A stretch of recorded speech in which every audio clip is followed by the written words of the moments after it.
Well, hello then, I do hope you're all well. Now, this is the final bit in this cross-party select committee meeting with our mad nad Nadine Dorries.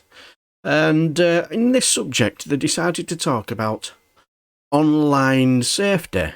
And recognise this guy? Yes, he was the first one to start it all off with our mad nad. And I thought after that first frosty meeting, I thought maybe they got off on the wrong foot.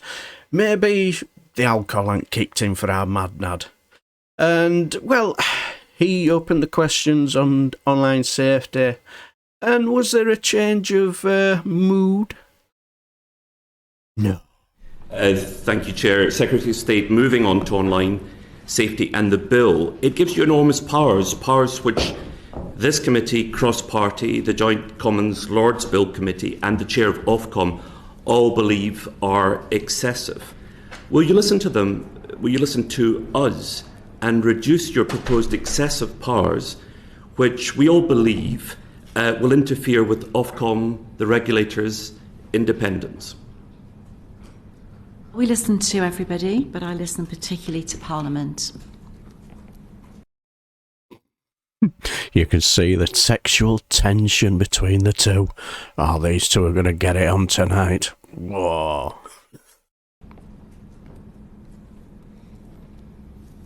Is that it? That's it.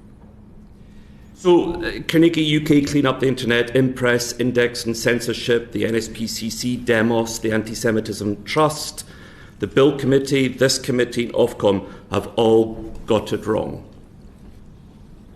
So, in terms of, assume that you were referring to the secondary powers within the bill. Is that what you're referring to? I'm referring to your overall powers, the powers that give you the opportunity to change priorities and give instructions to Ofcom, which the Chief Executive of Ofcom said that she thought were excessive and difficult to work with. I think basically it's the powers that you have in order basically to assign an online harm, and then that has to go through under the plans under a secondary legislation. Yeah. So in order for the online safety bill to work effectively, secondary powers are never entered into because, as you know, there is a committee in the House of Lords which... Is it me? Because, like, when I've watched this, when she's talking to other people, she's jovial and jolly. When it comes to this guy, I'm trying to work out whether she's intimidated by him, can't stand the sight of him, or she finds him sexually... Get the frog out the frog. Or she finds him sexually attractive that one look at him will absolutely get a gushing. I don't know. I'm just trying to work it out. I personally think she can't stand the sight of him.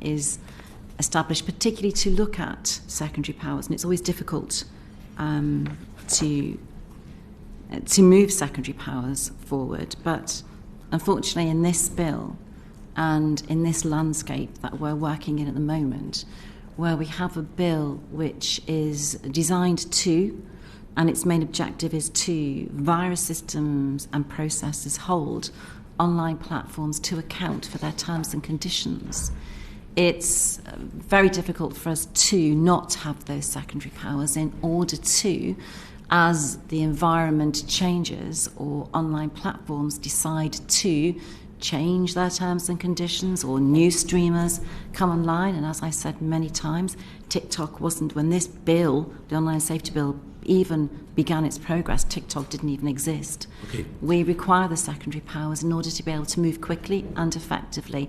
And actually, you quoted a large number of organisations there. I would just like to say that a large number of organisations, not least the Children's Commissioner, are very supportive of the bill. Well, the NSPCC wasn't. Piracy costs the UK... I've had many conversations with the NSPCC, and it isn't that they aren't supportive of the bill. There are other things they may like to see added. I didn't say they were the bill. unsupportive of the bill. I said they were unsupportive of your powers in this regard.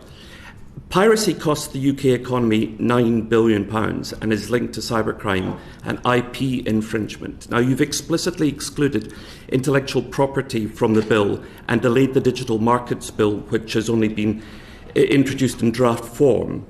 What effect do you think these exclusions and delay will have on economic harms caused by the infringement of intellectual property rights? So, in terms of the Digital Markets Bill, it's, as you will be aware, I'm very sure, we didn't need the bill to begin the work. The Digital Markets Unit was set up some considerable time ago, has about 50 employees, and is already beginning much of the detailed technical work that we need to put the Digital Markets Bill in place. And by the time which that happens, the DMU will have around 250 employees. We can't go from 0 to fully functioning overnight without having, in such a complex technical area, without having the technical work done first. And the Digital Markets Bill, which you have mentioned, is very much about dealing with the power of some of those very big online platforms who are both suppressing individual business, commercial activity in the UK, and actually resulting in higher cost to consumers. Right, so you don't it's think... a bill that we need to think through very carefully. We certainly are going to rush to produce it. But what I will say is that in the recent allocation of bills, we got a very strong allocation. We couldn't get all the bills. We got some of the bills, but we certainly got a very strong allocation of bills. That doesn't mean the Digital Markets Bill is being delayed or is on a back burner. It's going to, as a result of the DMU being established, it's going to be ready to go the second we have parliamentary time and we pass this raft of bills. You don't think this delay will have any effect on the economic harms caused by the infringement of intellectual property rights? We are already in the DMU, who are already at work looking at how those online platforms and those risks, which are not just into property rights, there are a number of risks, who are already evaluating and working through some of the more difficult problems, such as dominance of the market and others that we are working on now. But those 50 employees, I mean, it's a case of we can't say we're going to have a Digital Markets Bill and in such a complex area, all of that work is done overnight. It is necessary to establish the unit, get much of the work done now, ready to start on the Digital Markets Bill when it's ready. Okay, Chair. Thank you. Wow. I think after that, you can definitely tell these two, after this meeting, will not be going for a candlelit dinner and a romantic meal and sending each other Valentine's Day cards. Wow. Some of them are the weirdest conversations I've ever heard. And I thought some of the other cross-party select committee meetings were weird, but that was the weirdest one. And I think consistently shows that this is a party who don't really care about scrutiny at all, do they?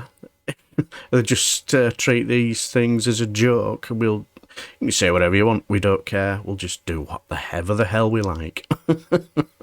Right, I do hope you enjoyed these little snippets of this cross-party select committee. And until the next time, I shall bid you farewell and take care.